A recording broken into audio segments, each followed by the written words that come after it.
Texans taking on Baltimore Saturday in the divisional round. Let's kick off coverage of this thing with 5 immediate thoughts about the matchup. Let's go inside the locker room. Yeah.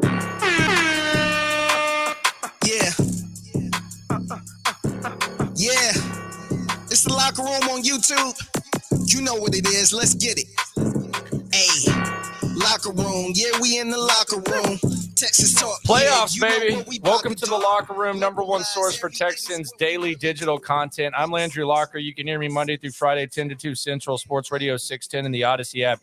You can see me here in the locker room. Texans versus Ravens. Just like the season started, the Texans will be going to Baltimore to take on the Ravens. We now know that is official. Kind of an awkward reaction Monday today. There were good vibes, but there was also a little bit of uncertainty as we didn't know who the Texans would be facing. What they get is one of the most complete teams in the NFL, a team who is probably better than they were when the Texans saw them the first time. But we know for sure as well that the Texans are better than they were when they faced Baltimore. So an interesting matchup. And that's just where I'll start here. Thought number one, does week one matter? We know that the Texans just got their second crack at the Browns. And, you know, there was no CJ Stroud.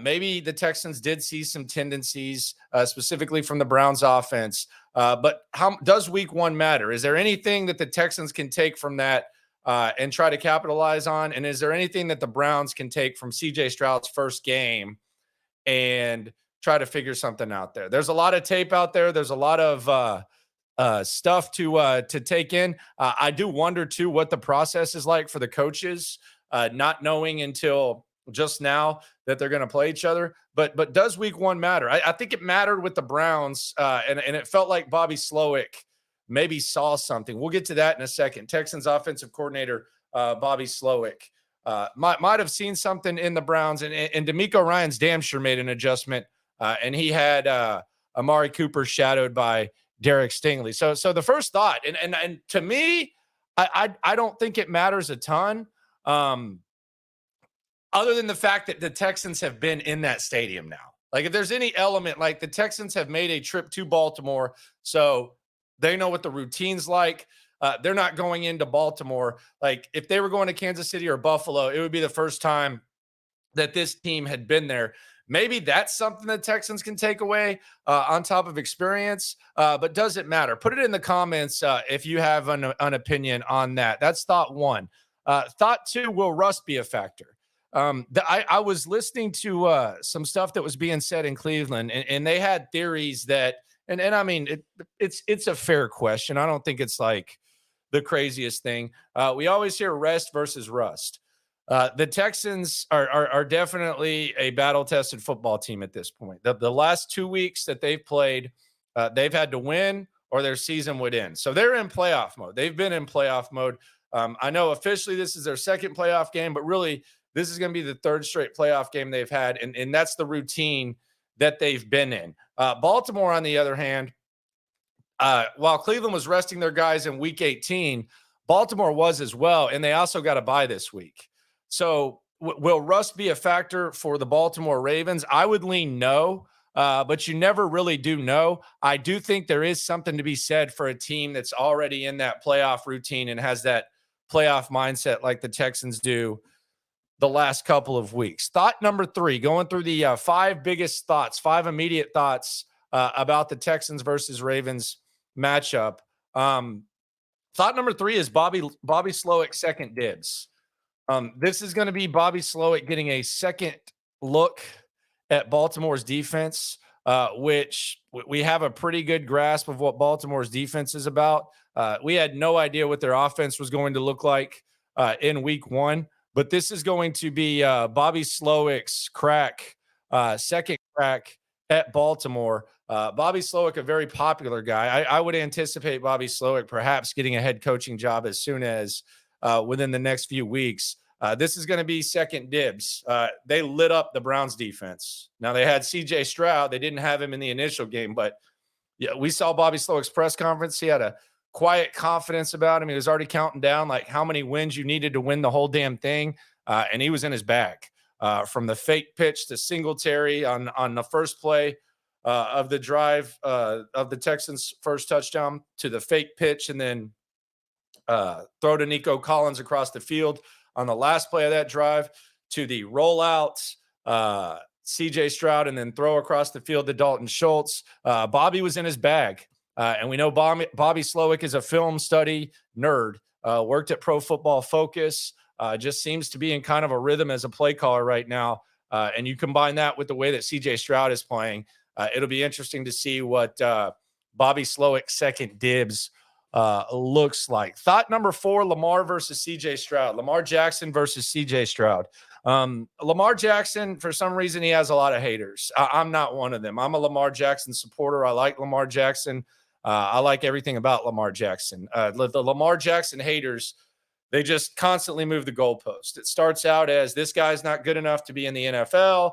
Then he's okay, but he's not really, really good. Then he wins an MVP, and it's he can't win a playoff game. Then it's he can't stay healthy. Then it's, he has to run this gimmicky offense. They bring in a new offense. He's in MVP discussions. If you're looking for Lamar Jackson slander, you've come to the wrong place. I respect Lamar Jackson. I respect all the people he's proven wrong.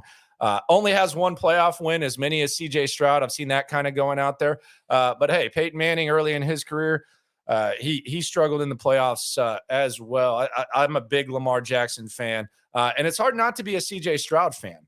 I don't really know who's playing better at this point. Just at this point right now, with where they're at right now, CJ Stroud's playing some of the best ball that we've ever seen for a rookie, and he's elite right now. Lamar Jackson's playing elite ball as well. We haven't seen him in a long time. This is going to be an epic QB matchup, and it could be one of many, depending on what happens with the Texans and how they build on this momentum. But if you're just looking at the quarterback position, it's very rare that you have a one-time, perhaps two-time MVP in Lamar Jackson going against a rookie, and you actually feel pretty damn good and maybe even think you might have an advantage with the way he's playing right now. I know that sounds crazy, but this quarterback matchup, that's obviously going to be what moves the needle and what the national media types are talking about. Thought 5,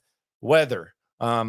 It's sad that we're looking at weather as a potential factor. But look, Kansas City, you've seen the videos. You saw how much of a bleep show that was. Buffalo, hell, they were shoveling snow up till kickoff.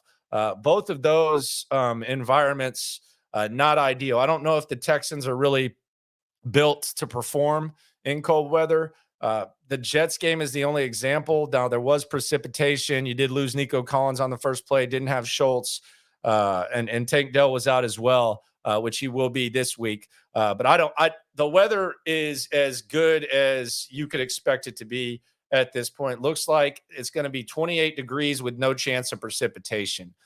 So that's going to be clear as well. Texans also have some guys that are used to playing in the cold. Devin Singletary was in Buffalo. CJ Stroud played his college ball at Ohio State. Nico Collins played his at Michigan. So that should not be a factor. Should be a fun game, though. Should be interesting. Haven't seen the opening line yet. That should come out by the time we do the live stream tonight, which we do every night at 10:30. But this is going to be a really, really, really fun matchup against a really, really good Baltimore team and a Texans team that, let's be honest, I don't know. I don't speak for Ravens fans. But I don't know that Baltimore is like foaming at the mouth to play this Texans squad. Be sure to subscribe, right along for the best Texans in the Texans coverage in the country. Be sure to listen to In the Loop, 10 to 2 Central, Sports Radio 610, the Odyssey app, and on YouTube. John McClain going to join the show on Tuesday. We'll have an exclusive interview with the Texans player straight off the practice field on Thursday. And the locker room will continue to do what it's been doing since we started the channel last week. Appreciate you for coming through. When it comes to this Texan stuff, always remember, we're all in it together. Happy playoffs. Locker room, Texas talk, yeah, you know what we about to do. Localize every angle's what we really do. We the source, we the pulse of the city too.